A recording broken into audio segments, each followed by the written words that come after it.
Welcome to Winning Inside, the show where we follow the journey from feeling defeated to winning. Here are your hosts, Cheddy Matthews and Michele Wickman. Hello, amazing people.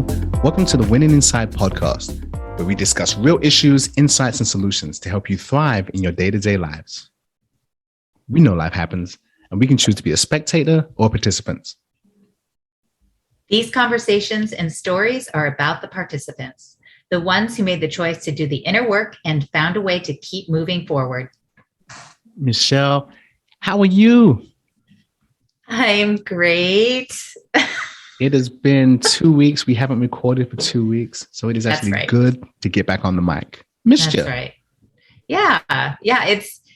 This is in some ways like, gosh, I always try to stay away from the word therapy, obviously, but there is an aspect of being able to just process some emotions and thoughts when we come together and have these conversations. So yeah, I missed you too. For me, it slows things down. I like the way it kind of slows the week down and gives me an ability to kind of just manage my day and reassess it and look at things from a different perspective. Because, I love your perspectives and your point of views on things. Oh my gosh, 100%. I totally appreciate that component and that sparkle. I know. Did you say the word sparkle? I did. I said the word sparkle. And I wanted to stop myself, but I was like, no, it's coming. Here it comes, sparkle. You have a little element of sparkle that you just add to these conversations, to these recordings, and I appreciate it. So thank you. You can't see my spirit fingers, but I'm giving everybody spirit fingers and jazz hands right now. So yes, because you said sparkle. I did. I said sparkle. And I'll say it again. But hey, this is such an important conversation because Cheddy and I have really been through it in the last couple of weeks, through this idea of, what are your goals? What is aligned with who you are? And I know at the beginning of the year, we didn't have this podcast at the very beginning of the year, right. But Cheddy and I are huge and just hugely attached to and proponents of and cheerleaders of goals and setting powerful goals and, all of the goodness that comes from moving towards, something that is important to you that's out in the future. And despite the fact that you may not ever achieve these big goals, just the lessons and the journey along the way, obviously, we always talk about these things with each other, with our clients. But in the last couple of weeks, there's definitely been this time to just evaluate, like, hey, do these goals mean the same thing that they meant to us at the beginning of the year? Yes. And it's good to sometimes look at your goals and reassess them, see where you are. It's the mid-year point. It really is. And it's a good time to see, am I aligned with my goals? Am I on track? Am I off track? Have I exceeded them? Or do I need to kind of reevaluate and reassess if these are what I really intend to be my goals? And this is a good time to do that. Sometimes if you realize things are a little off, it's time to course correct, adjustment correct. And that's what I personally am going through right now, is a lot of correction to make sure that every action I take is aligned with my purpose and my goal. Because right now it's not. And it's this mid-year break that we've had, this mid-year just assessment of all things in my life that makes me realize all things aren't firing in the same direction for the same purpose. So therefore, there's a lot of noise and a lot of friction and slowness. So things aren't moving as quick as they should because I'm not totally aligned. But the good thing about assessing is that you realize this and you don't wait until December to figure this out. You realize that in June, got to tighten up, got to adjust fires, got to shift a little bit. So that's where I am. Nice. Yeah, I totally agree. It's something that I actually try to look at once a quarter. I think we were talking about this a few months ago, actually. Mm-hmm. So just looking at it once a quarter, but the halfway point is significant. So if you were looking at and doing a self-review of you and your quote unquote performance for this year, how are you really hitting those KPIs, those key performance indicators, right? As you're moving towards these goals. And again, these goals don't have to be something that's, I'm making however much, $250,000 in my business, and you're not quite halfway to that point, June 6th, that has nothing, or July, that has nothing to do with, let me quit now because I'm not going to hit that number, right? Mm-hmm. It's because all of the work that you've been doing to move towards that big goal might not hit until the second half of the year. But the question is, what have you actually been doing versus what you're telling yourself you're doing? Yes. Right. So are you spinning your wheels? Are you experiencing frustrations in certain areas? Is that because you're spreading yourself too thin? Like Cheddy had just shared, he really was sort of pulling himself into different directions, many different directions that were starting to spread him really thin. Yes. And noticeable. A lot of people do this. Yeah. A lot of people do. It's very, very common, right? Because you just see all of this great opportunity to be of service to people, to support people. And you start just sort of like doing everything at once instead of being really strategic so that you can maintain your energy and you can sort of maintain your focus as you continue your pursuit of the goal. But of course, it's not just about achieving the goal. It's about, have you become the person that you need to be in order for that goal to be reality? Yes. There's a book called The One Thing by Gary Keller, famous realtor, Keller Williams, if you've heard of the company. He writes some really good books, and he has one called The One Thing. And in it, we have to sometimes think, what is the one thing that I have to get done? And see if your actions are lining up with that one thing. If we can focus our efforts and our energy, you get better results. Because as Michelle alluded to, what I was going through was doing so many things. When you said spread thin, I was spread so thin that there was no effect in any area. So I had totally diffused my power and my effectiveness because I wasn't being if you can think of a hose, I wasn't on the jet setting when I was shooting out high pressure water. I was on the mist, and it was just misting everywhere. It felt nice, but it had zero impact. And I'm a person of impact. And I realized that when I'm in that diffuse, it's not the highest and best use of my time or my talents. And I had to reassess that. And it came to a head this week, Michelle, this week. I think it was this week. So it's, for me, it's one to grow on. There's a lot of reevaluation that I had to do, a lot of serious reevaluation. Are your actions lining up with what you want to do? Are you where you're supposed to be? Are you doing what you're supposed to be doing? Is it yielding the results it should? And if not, why? How are we going to fix that? All of these questions compound on one another, but they help you to get back to where you need to be, or to realize, I thought that's what I was supposed to be doing, but it isn't the right thing. And the bold step for me is saying no to things now and shutting down some things, some operations and some energy in certain directions so I can focus my energy where it ought to be. That has been the biggest assessment of my semi-annual reassessment and reevaluation. And I urge you guys to be brave enough to do the same thing and be honest with yourself. Be honest with yourself in the answers, because you may find out that what you thought of a thing isn't that thing. And you deserve to get the truth so you can get the results that you require and desire. Yeah, I love that. I love the statement of being honest with yourself. I think that is, obviously that's key. We can, and we've actually talked about this before in a previous podcast about gaslighting yourself, right? Oh yeah. Telling yourself something to be true, like, oh, I'm so busy. I'm working so hard. I'm just not seeing any results. Well, let's actually take a step back and look at where your efforts are being placed, right? Yes. And this can apply to physical fitness too, right? So in the gym, I'm working so hard, I'm exhausted. Why am I not seeing any results? Well, let's just, peel back the layers of the onion a little bit. What are you eating? When are you eating these things? And I'm telling myself this too, because I'm experiencing frustrations in that area, it's just common. We are not alone when it comes to the highs and the lows of goal pursuit, right? It's not linear. It's like you're on what may be considered the worst or the best hike of your life. It's got all the peaks and all the valleys on Yes. one path, and you may actually have to go backwards before you can go up again. Yes. So that is what the pursuit of goals looks like. And I want to talk a little bit about having compassion with yourself, but not having excuses. Yes. And Cheddy, I know you and I have talked about this a number of times, and I can get very factual, right? Mm-hmm. So I ask a lot of clarifying questions. Well, what do you mean by that? Well, what do you mean by this specific word? Because I don't want there to be any up for interpretation, or, I'm just going to accept what you're saying as it is when it's not clear, specific, right?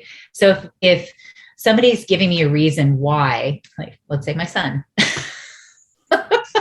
something didn't happen per se, and I ask him, oh, what happened? Well, I had homework. I will ask him, oh, great. I'm so glad you did your homework. What homework was that? And how long did that take you? Because really what it boils down to is he realizes I was totally just wasting time, right? So, because in his mind, he's like, I'm super busy. But the reality is he had plenty of time. And we all do. We all have time to get things done. If it really meant something to us, if it was something that we really were hell-bent on having, then we would go and we would get it. And so there would be no excuses, right? There would be no excuses for, I'm too busy, I'm too tired. If you just knew you had to have it, you would go and dig deep and find a way to get it done. And certainly when it comes to goal pursuit, there is oftentimes you have to enroll other people in supporting you in that. But even if they don't support you and you have to find a longer path to that peak, then know that it's there. Know that there are always opportunities. I mean that, kind of cliche where one door closes, but it's true. But you have to find it, or you have to freaking build it. Yes. Agreed. Yeah. It's interesting, Michelle, as you're talking, all I can think of when you're talking about excuses, I think of them, where do they come from? And I look at my life and where do my excuses come from? And it's one of three places, really. And one of them is dread. I'll call it fear, but dread because it's a D. Another one is delay, just putting things off. And another one is distraction. And for me, those three Ds right there of me dreading something, wherever that fear comes from. Fear is irrational, but fear is a very powerful emotion in the way of making you not do something. That's an emotion that causes inaction in a very powerful way, totally opposite of like a desire or something where you really want something. It's like putting the brakes on when you really want to go forward. But then distraction. And I think for me, it's been distraction. It's been focusing my energy in the wrong places. And it's not necessarily about prioritizing them. It's just that assigning value to things that aren't valuable, which takes away from your ability to assign value to the things that are valuable. And it can be very blinding in that space when you're distracted because you think you're doing the right thing, or you don't even realize that it's a distraction. And then delay, doing tomorrow what you ought to have done today. Let's just call it that. Doing later what you should do right now. And that lack of action, the time, motivation is going to be stronger in the beginning. And the more you delay, the less motivation you're going to have to do something, the less inspiration, your inspiration fades, the drive to do something fades. So you're going to do things with a certain necessity of action, a certain immediacy, a certain urgency. And the less intense, over time, that becomes less intense. And you have to really monitor that. So when you start thinking about the dread of doing something, wherever that fear comes from, it's going to slow you down. If you're distracted, well, you're going to put your energy in so many places. That primary thing, that one thing is probably not going to happen because those other things aren't the one thing. And then you have the delay. Not doing things right now is going to reduce the intensity of that action when you do take that inspired action. With every day, it becomes less inspired, which means it's less force, which gives the ability for other things to seep in, i.e. more fear, more doubt, more distractions. So focus on those three things and see, am I delaying? Am I dreading doing something? Or am I just distracted? And just see if those are things that fit in your life. And if so, fix it. Because I'll tell you, for me, all three front and center hit me dead square in the face. And I'm hitting all three at the same time. And it has thwarted my progress. Let me just call it that. It stunted my professional and personal growth, for lack of a better way of putting it. But I realize it. So I have a choice. Fix it. That's it. Fix it. That's right. That's right. You don't have to live into it, right? Like, you don't have to be like, oh, well, I screwed this up, I'm just going to burn it all down. No. We always have a choice. So when we get to that place too, it comes down to, obviously we've all heard many people talk about it, your why, right? Yes. Napoleon Hill writes about the definiteness of purpose. Ooh.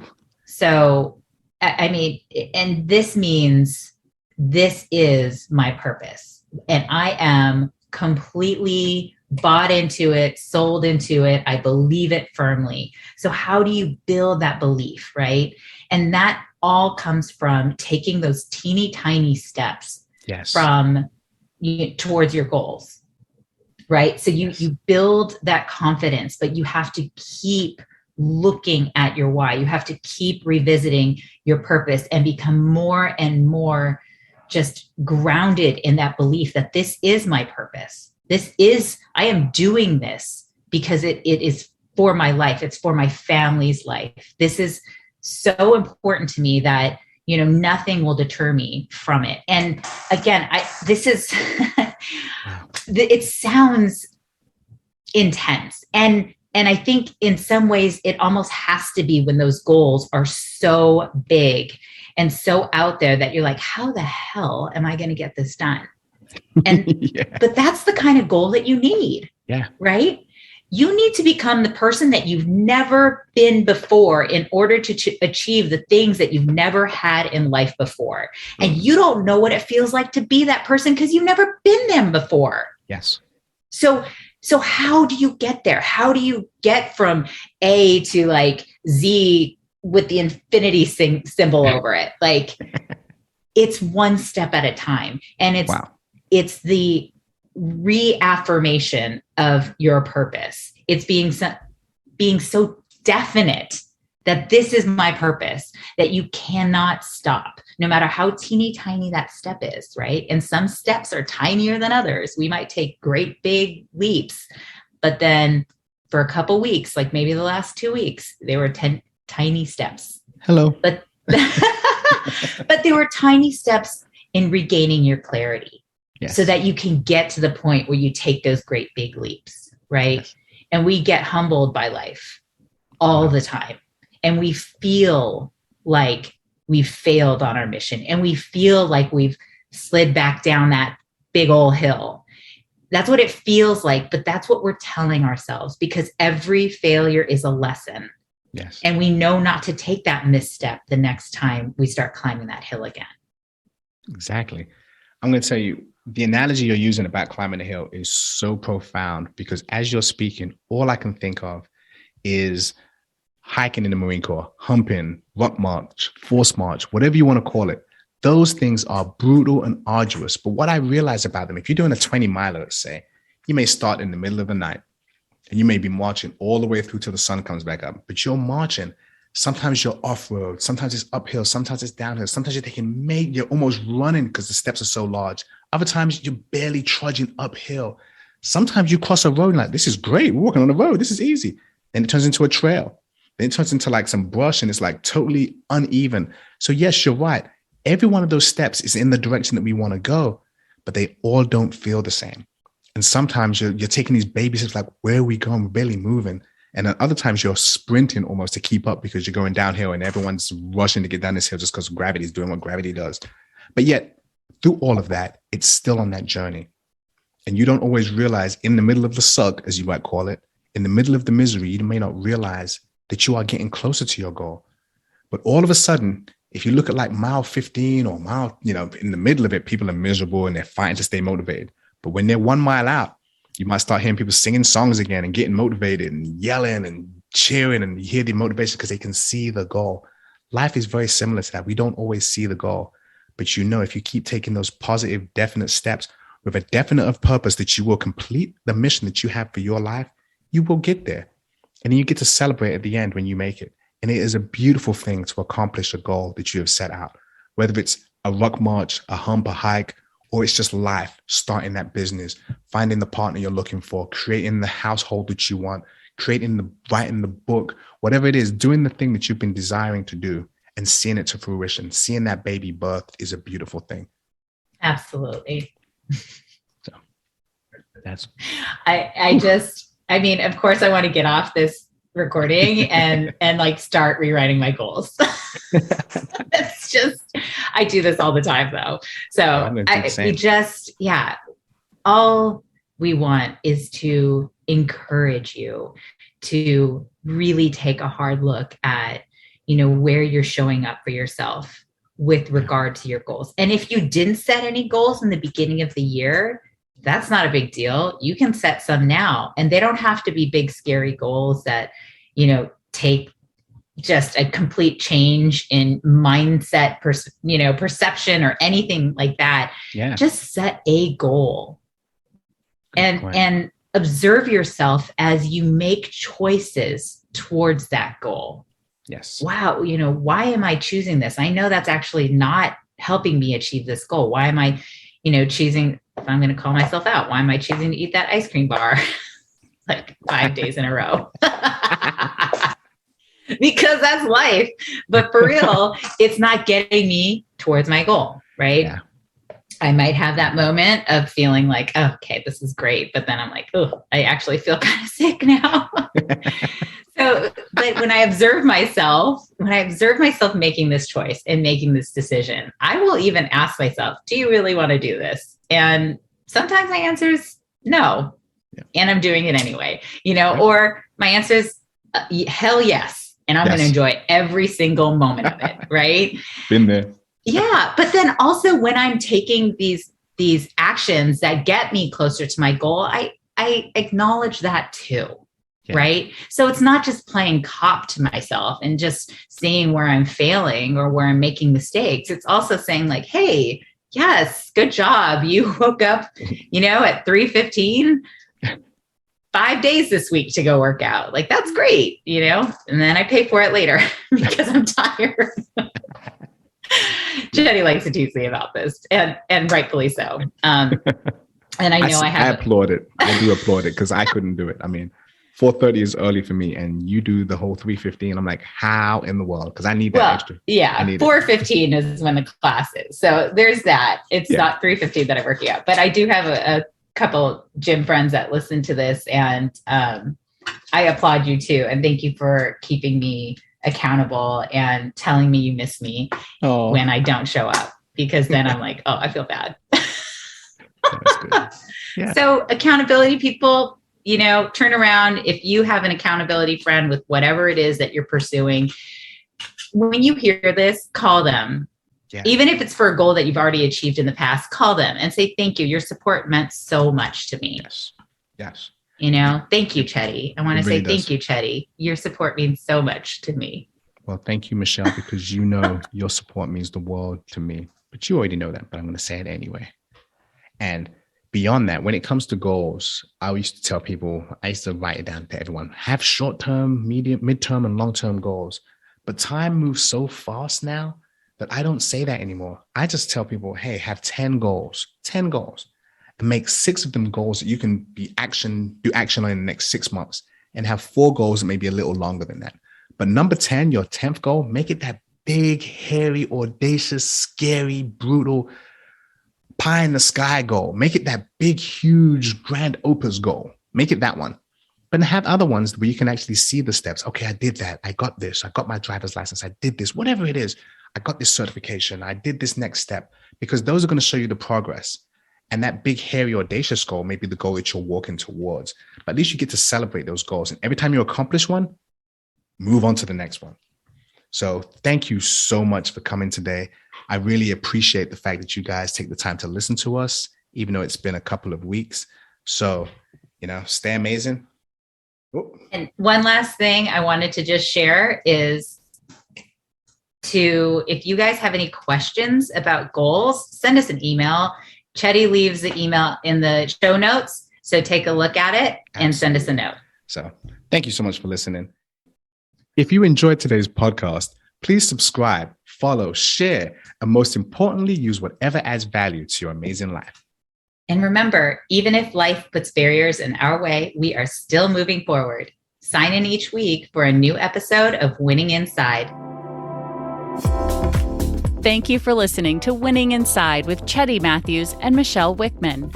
If you enjoyed today's show, please make sure to click the follow button, rate and review at Apple Podcasts, Spotify, Audible, or wherever you get your podcasts.